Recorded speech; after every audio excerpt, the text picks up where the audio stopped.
Hello and welcome to the Relevate live stream. This is the Business Octopus live stream. My name is Avon Collis and we talk about all things sales, marketing and technology. I am the marketing automation and CRM specialist at Relevate, and some say all around good guy. You'll notice today I'm wearing our Ripper hosting shirt instead of our usual Relevate shirt, which is the Ripper Hosting is our web hosting company that we have in addition to Relevate, as you can see on the banner down here. So today, what I wanted to talk about is some of the things that we've had, some of our experiences over the last week, and share them with you in the live stream. And we also have a couple of questions that we get from our audience, and generally it's around the technology, marketing, and sales. Don't forget, if you have any questions, you can get in touch with us via our socials or on our website. If you're watching this now, you can post a comment and I should be able to see some. I can't see all of them, depending on what channel, whether you're on the YouTube, on LinkedIn or Facebook. So our website, relevate.com.au, we also have our YouTube channel with a ton of videos and content, podcasts. So if you need help or guidance, or you have a question about different platforms, we've generally got some things in there. And if you don't see what you're looking for, ask the question and we generally create the video. We do have a MarTech community on a chat channel called Discord, and we have a network that with professionals, people are looking to get into the industry, business owners that have a interest in developing their marketing, and I'll put that in the comments after this as well. So some of the things I wanted to go through was something that happened to us in the last sort of week. You may have noticed, if you're following along, that last week we weren't on live stream. That's because, hey, first time in 2 years, good to go on a holiday. We booked a flight. It was the borders closed, and then they opened up again with 2 weeks notice of when we were actually going to fly. So we thought we'd have to refund the flights and spend it elsewhere, etc. However, we managed to get on a holiday. Yay. However, despite planning all of this, my business partner, Rana, he had a new addition to the family. And that was on the day that we were going to fly out. Some might say we had 9 months warning, but we'd sort of booked this holiday at 12 months, and then things just happened. So we kind of had this situation where we had both directors away. So we've got a business now that it has to run itself. And one of the things that is really, really, really important is understanding the value of having good systems. I have to say, we went away for 6 days. I was pretty much uncontactable, out of range. And, we had a really good time. And that was because I knew that systems would take care of things in the background. So we had, knowledge management tools that would allow the team to have some help articles on how do I address this problem? How do I solve that? Including like procedures and guides and that sort of thing. So there's always something there that they can find. And if there isn't, well, that's fine. They can, raise a case or something that I can address later and do it sort of asynchronously, or they can create a method or a process themselves, potentially, to understanding the rules of how we operate. One of the other things that was really useful is being mobile optimized. So for the times then I was able to check my phone, I think I only checked about half an hour or laptop, half an hour to an hour a day. I was able to check a few emails, send a few things off, delegate some tasks, and just carry on with my day, spending time with family. So if you want to be able to do that in your own business and you feel like the place is going to burn down, then you really need to have some good systems in place. So the value of systems is really, really evident in just the concept of, can you go away for a holiday? Can you leave the team? Do you feel confident going away for more than 1 day and the business still being able to operate? So productizing your services, creating systems that allow, perhaps some automated responses or some, forms that collect information, and it's the absolute required information that you have to get. So, you want to make sure you got a first name and email and a phone number, otherwise you can't call them back. If someone says so-and-so first name only is your contact, great, but that doesn't help you contact them later. For example, if you have a lead. So, having good systems is really important, and being mobile optimized allows you to do that work elsewhere. So I got a few calls and things through like LinkedIn, and I put them in as leads in the CRM via the mobile app. And I was able to see, someone said there's a case or an issue. I had a quick look and I said, do this. And, I made that decision, but it took me seconds instead of, an hour-long conversation to be able to show them how to do whatever it was. So the systems really saved the day, and they allowed me to have a decent holiday, get away, be in a different place and work from the laptop, etc. Obviously, not all businesses are the same, but systems help no matter what. And if there's ever a problem, it's never really the fault of you, the business owner, or the fault of the person. It's the system's fault. The system needs to be fixed. And any kind of problem is an opportunity to improve the system. So, all right. Now, one of the questions that we got through the socials in the last week or so was the ROI of marketing. And so we're going to do things a little bit different today. I have prepared a little bit of a presentation. So hopefully I will be able to do that with you now. So basically the ROI or return on investment of marketing is a very, very frequently asked question, because people go, I want sales, but I don't want to spend money. So there's this juxtaposition of being able to create an environment where you can, predictably create leads, you can create sales, things that are going to make the dollars rolling. But the problem is most people think that if I spend X, I should get Y, and they equate dollars to results, which, it's kind of fair to think that would happen. But remember, there's a few nuanced bits going on. And let me just share my screen with you and I'll explain a little further. Okay, so as you can see, I've got here, this is the typical CRM process. So you get a lead, you qualify them, you have a first chat. Are they qualified, yes or no? If they are, then you convert the lead to an account, a contact, and an opportunity. So I usually use this at the start of every presentation. So calculating the ROI of marketing. Now, quite simply, it's a conversation. Let me just change this up here. We'll just do this one here. So you can see on this image here, this was a social media post, and it kind of sort of gives you a really good indication of what the reality is. A lot of time people have some form of marketing plan. They then actually come to the realization of how much money they have to spend, but then they have an expectation that they're going to get these massive, massive results. So what I aim to talk about here is why you probably need to reset your expectations. So very simply, the ROI calculation is generally placed around sales growth minus marketing cost. So say, for example, you make $1 million, it costs you $500,000, and then divided by the marketing cost. So that's going to give you an ROI percentage. So here we have, if sales grew by $1,000 and a marketing campaign costs 100, then the ROI is 900%. That's a little unrealistic, but it's round figures. And, I guess that's probably close to what people expect. Now, there's one fatal flaw in this, is it's purely financial. And it's assuming that all marketing is driving sales or product marketing, which is probably one of the worst things that you could lead with. So there's various types of marketing, and that marketing is generally centered around a few different concepts, such as you've got paid advertising, which is the one that everybody wants. That's the one that people think, I spend X, I get Y.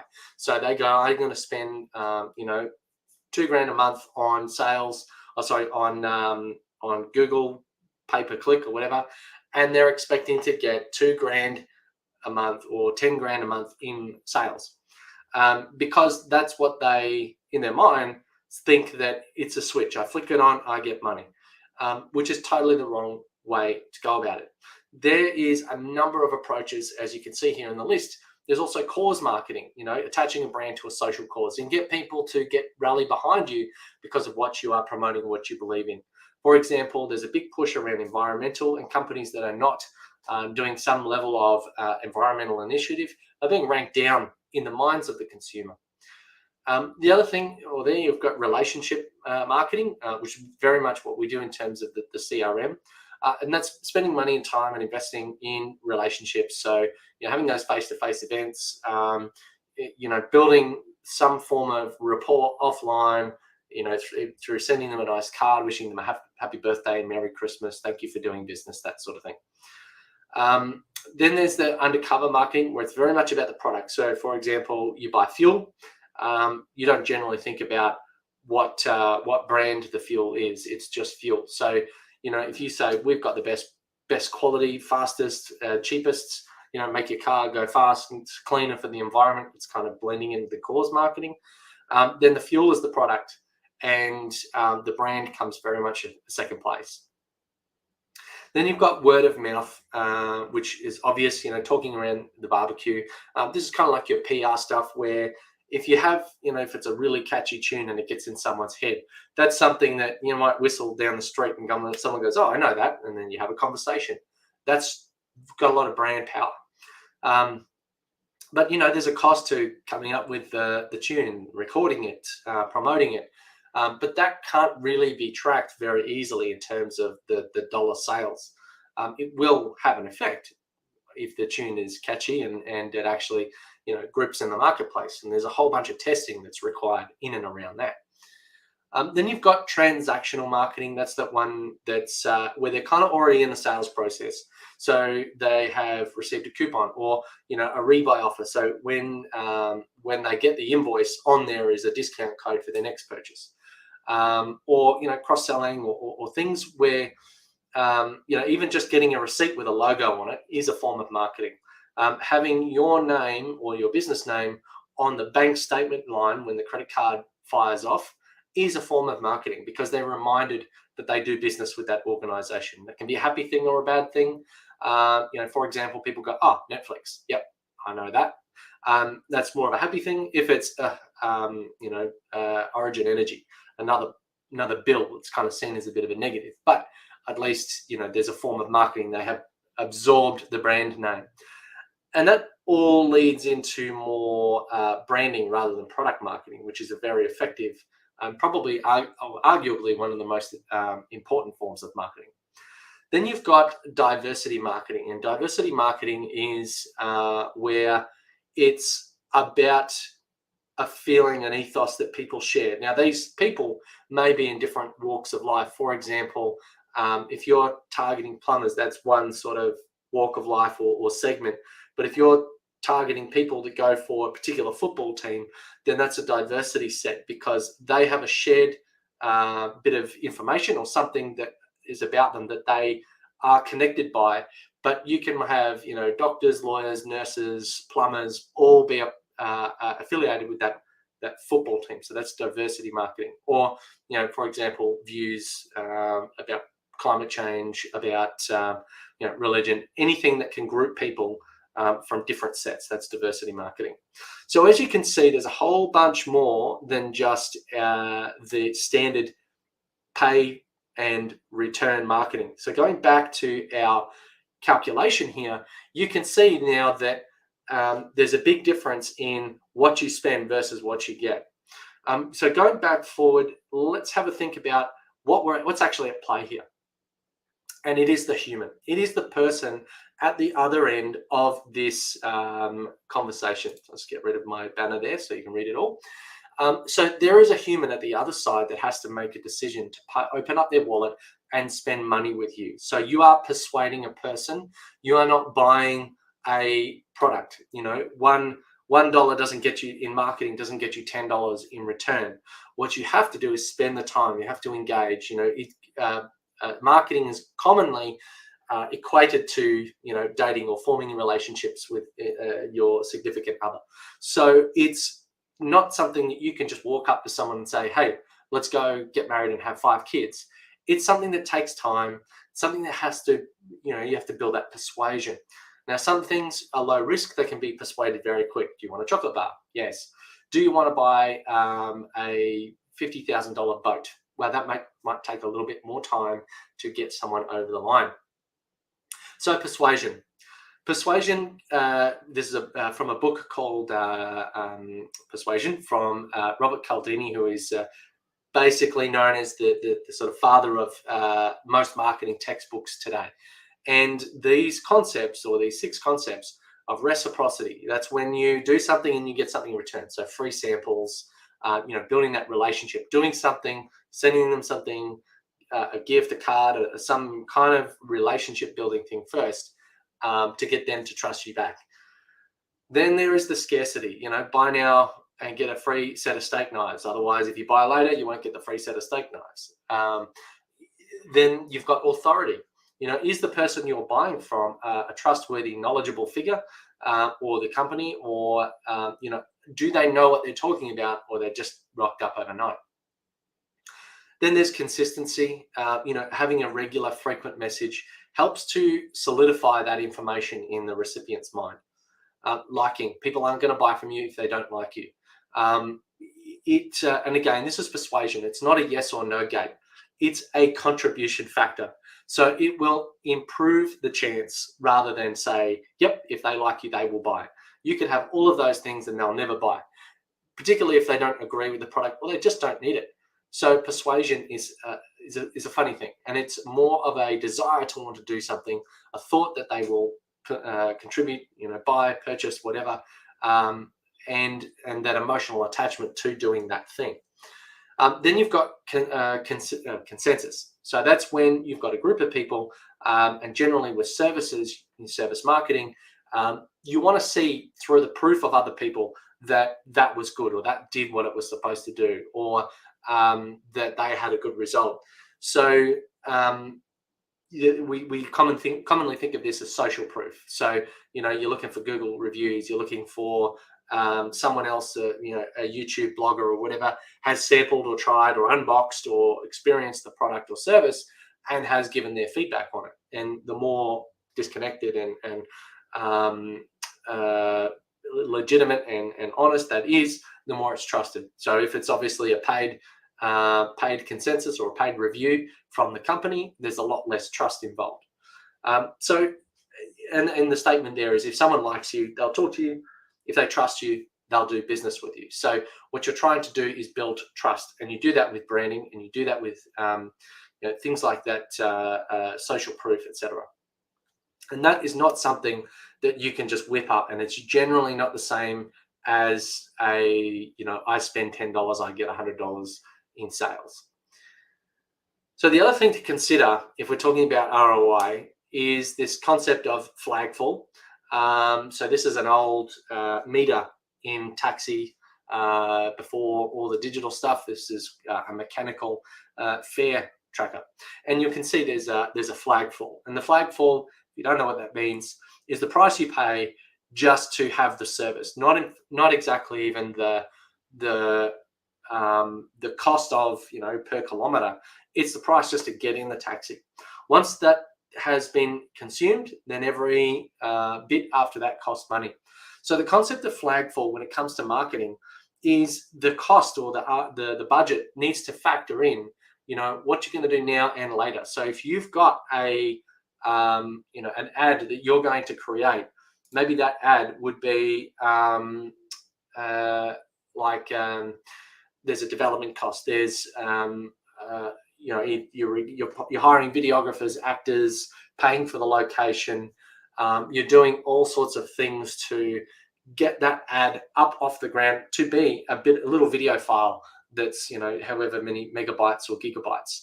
So having that Flagfall kind of effect, there are tons of examples where an ad has been running on TV for years. That Flagfall, that build cost of that initial ad was a one-off fee. And now they can run the ad consistently at just the cost to have it on the TV or on the radio or in your letterbox or mailbox. So that Flagfall cost can go down over time, that initial cost. And then you're just paying for the distribution cost or the cost for it to be in the market. So you need to be aware that the factors that are going into this. Now, that could be for branding. That can be for, I send an ad, I get a client. That's that pay per click kind of thing. So that's the kind of factors that are involved behind getting an ROI on marketing. So one thing we notice with a lot of clients is they give up well before it's too soon. You can see this guy at the top, he's really eager. And this one down the bottom, he's gotten to a point, he was just so close and he pulled the pin just before he was about to strike all the riches. So remembering that persuasion takes time, it takes energy, it takes you are persuading someone to do something. So you need to be aware that these things take time, they take effort. You need to test, you need to try, and then you can develop and grow these things. So it's not always as simple as it sounds. All right, we do have a question from the audience. So I will whack this one up. Okay, so is any type of promotion counted as marketing? Yes, I would say it definitely is. You would almost say that any kind of interaction or experience is marketing. This is marketing. My t-shirt has a brand logo on it. It is marketing. There are some signals in the background. We talk about big business octopus. That's marketing. So that's the color of our brand. As you can see, it's same as the color on the banner just here. There's also another little octopus here. There's some qualification signaling in this certificate over here. And a little bit of lighting and design. Our aim is to be human and real, not necessarily polished and beautiful. I've got a nice light there, a HD camera, and something back there. If I had really bad audio, if I had really bad video, then that doesn't necessarily speak of quality. So we are quality but raw but real, and you can reach out to us. We're not some hyper glossy, really expensive firm. We're genuine, we provide value, and we're direct. That is our marketing message, and we are purposeful in the way that we do everything. So marketing can be, you walk into a cafe, they could have the most amazing coffee, they could have the most amazing food, but if everyone's dressed slovenly, if the service is slow, that is bad marketing. So marketing has let them down. The product was great, but the floor is dirty. That's marketing. So experience marketing, basically any form of interaction with a person, group of people belonging to a brand, or the brand itself, or the location. Like if you walk into a law firm and you see this giant walls of gold and marble, you're going to say, oh, this is really expensive. And you're going to think two things: they must be really good, or I'm going to turn around and walk out right now. So every form of interaction is marketing. So if you're thinking of promoting through, when I show up to networking events, I put my link, my meeting link in the chat, and that uses my website URL plus a little bit on the end, which takes someone to my calendar page. That's marketing, because when they click into that, they're booking a meeting with me. It's a one-to-one interaction, but they are exposed.